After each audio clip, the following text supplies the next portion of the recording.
Hello and welcome to the 6th and final episode of filling in our tiny tile final draft.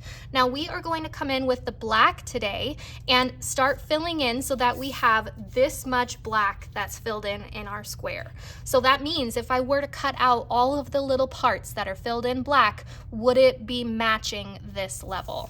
Now I'm going to go through and start choosing some spaces that I could fill, and similarly to the white gel pen, when we're working with our V5 pen, it's very helpful to press lighter rather than really hard and to use small circles to fill in this space. Now, something that you might consider is giving yourself an outline before you go through and fill. That way, you can fill between those lines and keep those areas nice and crisp as you're filling them in, and try to avoid what I call the donut holes, where you're like filling in circles and then you don't fill in all of the middle of your small circles. So we need to really make sure that we're filling it nice and solidly if you do plan on that space being taken up by black. Now you can go through and just add in like outlines of things. You could choose to fill in a background space.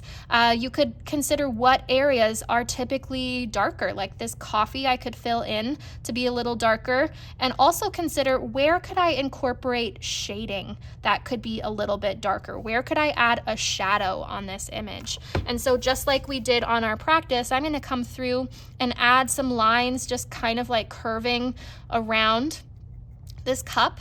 And then I'm going to come in the opposite way and add some lines going vertically.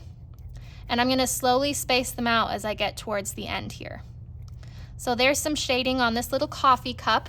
I'm gonna add some details to my white designs too. So I might go through and like add an outline of some of the things that are white, and that will start to increase the amount of black that I'm using. So I could even go through and outline and give all of these ribbons like a little bit of black as well, and maybe I'll make that line thicker so that it will help me to start fill in more of the black that I'm gonna need for all of these designs.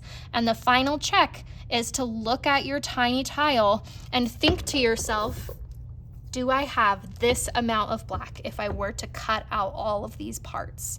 Now, when you're finished, I would like to check your tile. So you're going to bring it up to me and I'm going to help you think through whether you have too much. Like right now, I still have too much red. That's definitely the majority of my square. So when you bring it up to me, I'm going to help you think through, where do I need to fill in with either black or white to eliminate more of that background color.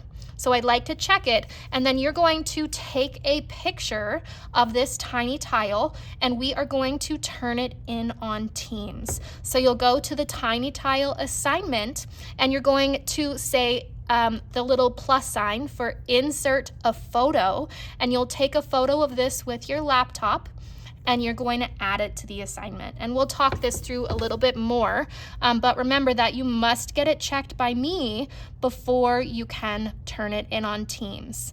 The final step will be, once you've taken your photo and turned it in on Teams, to actually put it in your periods turn-in tray in the front of the room so I can collect these physically and hang them up in my classroom forever.